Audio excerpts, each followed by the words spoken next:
دیکھیں، سلام اسلامی شریعت میں بہت اہمیت کا حامل ہے۔ دو جملے سن لیجئے۔ سلام، آج کل کا ماحول ایسا ہے کہ لوگوں کے پاس اتنی فرصت نہیں ہے کہ صحیح طریقے سے سلام بھی کر سکیں۔ کوئی السلام علیکم، کوئی کسی اور انداز میں، جیسے پیار کے انداز میں، وہ سمجھتے نہیں ہیں کہ در حقیقت وہ کیا رہے ہیں۔ سلام سلامتی کی دعا ہے کہ تم سلامت رہو۔ سلام علیکم، سلام علیکم، تم سلامت رہو، وعلیکم السلام، تاکہ تم بھی سلامت رہو۔ لیکن کیا ہے سالیکم عزیزو، اس طرح لوگ سمجھتے پیار میں کہہ رہا، پیار میں نہیں کہہ رہا تم سلامت نہ رہو۔ وسلام تو وہ بھی جواب دیتا ہے، وسلام ہم کیوں، تم بھی نہ رہو۔ لہذا سلام بہت اہمیت کا حامل، اور سلام ایسا ہے کہ اگر آپ سے کسی نے کہا کہ فلاں شخص سے جا کے میرا سلام کہیے گا، سلام ایک امانت آپ کو ملی ہے، اب اس امانت کا پہنچانا ضروری ہے۔ جب آپ وہاں پہنچیں اور ان کو وہ امانت ضرور پہنچائیں کہ فلاں صاحب نے آپ کو سلام کہا ہے۔ اس لیے سلام ایک سلامتی کی دعا ہے کہ تم سلامت رہو۔ جب ایک بندہ دوسرے بندے کو دعا دے رہا ہے تو خالق کائنات یہ کہتا ہے کہ میں اس کو کیوں نہ سلامت رکھوں۔ درود بھیجیں محمد والے محمد۔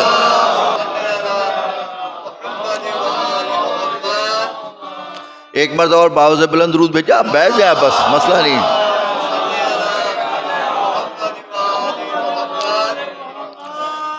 تو اسی طرح امام محمد باقر علیہ السلام کو اللہ کے رسول نے سلام کہلوایا۔ ادھر جابر کی پیرانہ سالی ہے، لیکن اس پیرانہ سالی میں، ضعیفی میں بصارت کمزور ہو چکی ہے، صحیح طریقے سے دکھائی نہیں دے رہا، تقریباً نابینا ہو چکے ہیں، لیکن گلیوں میں کوچوں میں صدا بلند کر رہے ہیں، یا باقر ہو یا باقر ہو یا باقر، صدا بلند کر رہے ہیں۔ کہ اسی اثنا میں ایک دن امام سے ملاقات ہو گئی، کہا جس کو تلاش کر رہے ہیں، آواز سنی کہ ذرا آگے بڑھیں، آگے بڑھے، ذرا پیچھے ہٹیں، کہا وہی چال ہے، وہی ڈھال ہے، وہی انداز ہے۔ تو ادھر یہ کہنا تھا تو ادھر سے آواز آئی، جابر میرے جد کا پیغام کیوں نہیں پہنچا رہے؟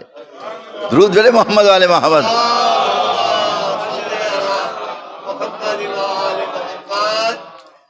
عزیزان گرامی، اب غور کیجئے گا، اللہ کے رسول کی امانت پہنچائی گئی ہے۔ بس ایک جملہ کہہ کے میں بات کو آگے بڑھاؤں، اسی لیے شہزادی کونین نے بھی حدیث قصہ میں جو روایت بیان کی ہے، حدیث قصہ کی، اس کا انتخاب کیا ہے نام جابر ابن عبداللہ انصاری۔ شہزادی یہ تو انصار ہیں، اب ابن عباس تو مہاجر ہیں، ہم قبیلہ بھی ہیں، لیکن آپ نے ان سے بیان نہیں فرمائی۔ مہاجر بھی ہیں ابن عباس، ہم قبیلہ بھی ہیں، ان سے بیان نہیں کی، بیان کی ہے تو انصار سے کی ہے۔ تو عجب نہیں مسئلہ یہ رہی ہو، اس لیے کہ میرے بابا نے ان کو امین قرار دیا ہے۔ اب جب تک جابر رہیں گے، جب تک جابر رہیں گے، گویا حیات جابر کی بھی ذمہ داری ہے، دماغ جابر کی بھی ذمہ داری ہے، صداقت جابر کی بھی ذمہ داری ہے۔ ایک امین نے ایک کو امین بنایا، اور جب امین بنایا تو اب کیا ہوگا؟ یہ پیغام حدیث قصہ بھی ویسے ہی سفر کرے گا کہ جس طرح جابر کے پاس وہ امانت سفر کر رہی ہوگی۔ اس لیے شہزادی کونین نے جابر ابن عبداللہ انصاری کو حدیث قصہ کا راوی بیان کیا۔ درود بھیجیں محمد علیہ محمد۔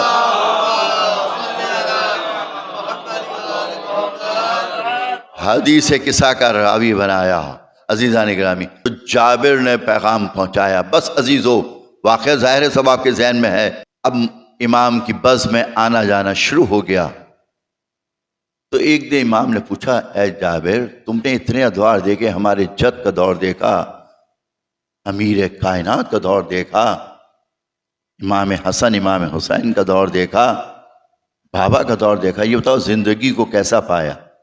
جابر نے کیا کہا؟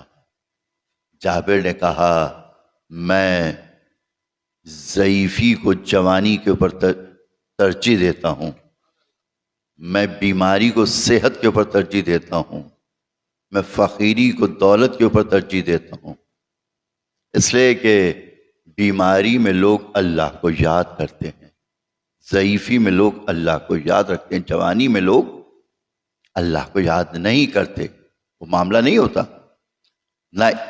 جب دولت آتی ہے تو اللہ کو یاد کیا جاتا ہے، لیکن غربت میں فقیری میں لوگ اللہ کو یاد کرتے ہیں، تو اس لیے میں ان کو ترجیح دیتا ہوں۔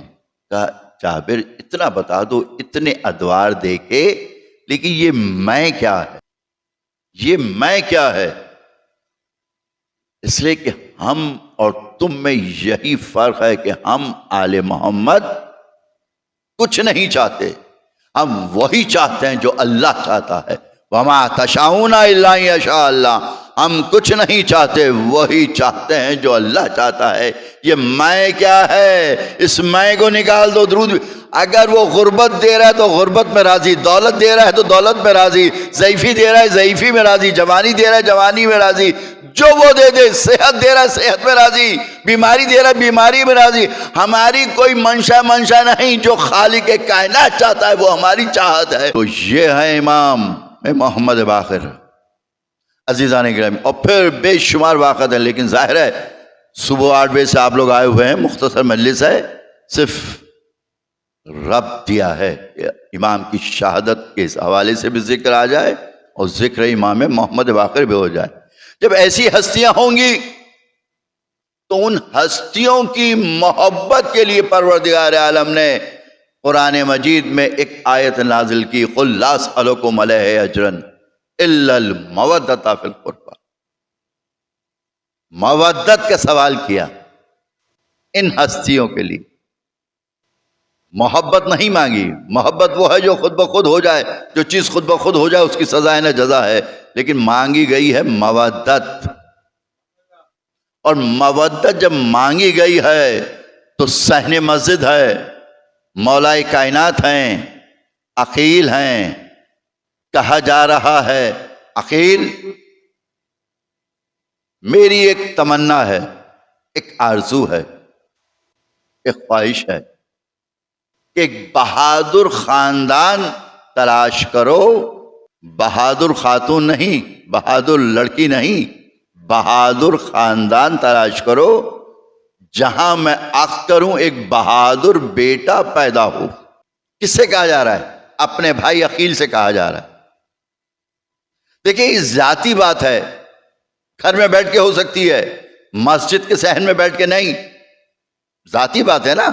لیکن مولا کائنات مسجد کے صحن میں بیٹھ کے گفتگو فرما رہے ہیں اپنے بھائی عقیل سے، تاکہ سننے والوں کے اوپر بھی آشکار ہو جائے کہ علی کے دل میں ایک آرزو ہے، ایک تمنا ہے، ایک خواہش ہے۔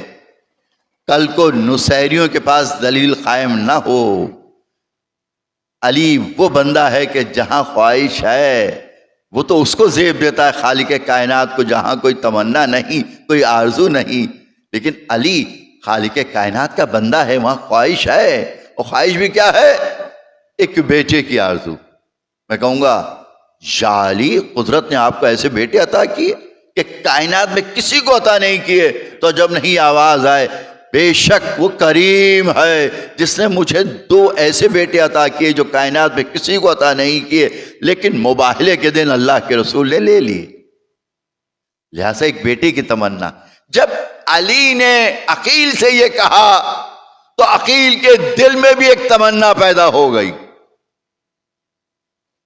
اس لیے کہ ادھر مولا کائنات نے کہا بہادر بیٹا تاکہ میرے حسین کے کام آئے کربلا میں، ادھر عقیل نے بھی خواہش کی کہ ایک بیٹا ہو۔ اور قدرت نے جس طرح مولا کائنات کی دعا کو مستجاب کیا، اسی طریقے سے عقیل کے ہاں بھی ایک فرزند ہوا، نام رکھا مسلم۔ اور اللہ کے رسول نے کہا کہ مجھے مسلم سے دو وجہوں سے محبت ہے. ایک تو میرے چچا ابو طالب اس کو بہت چاہتے تھے. عقیل چاہت جنہوں نے پرورش کی ہے سرکار ختمی مرتبت کی ان کے سبب سے. اور دوسرے اس کا بیٹا عقیل جو مسلم ابن عقیل میرے فرزند حسین کے لیے کربلا میں شہید ہوگا. کربلا کے لیے جو حسین سفر اختیار کریں گے تو یہ وہ ہے جو سفیر حسین بنے گا. عزیزان گرامی اب سمجھیں کہ مسلم کی ذات کیا ہے. دیکھیں ہر عزاخانے میں بارگاہ حسینی میں یہ دو قربانیاں اتنی مقبول ہوئی ہیں ایک ابو الفضل عباس اور دوسری جانب مسلم ابن عقیل کی کہ جس بارگاہ میں آپ چلے جائیے وہاں علی اصغر کا گہوارہ ہو سکتا ہے نہ ہو, جھولا نہ ہو, لیکن ابو الفضل کا علم ہوگا. ہر عزاخانے کی شان ہے, ہر جلوس کی شان ہے ابو الفضل عباس کا علم.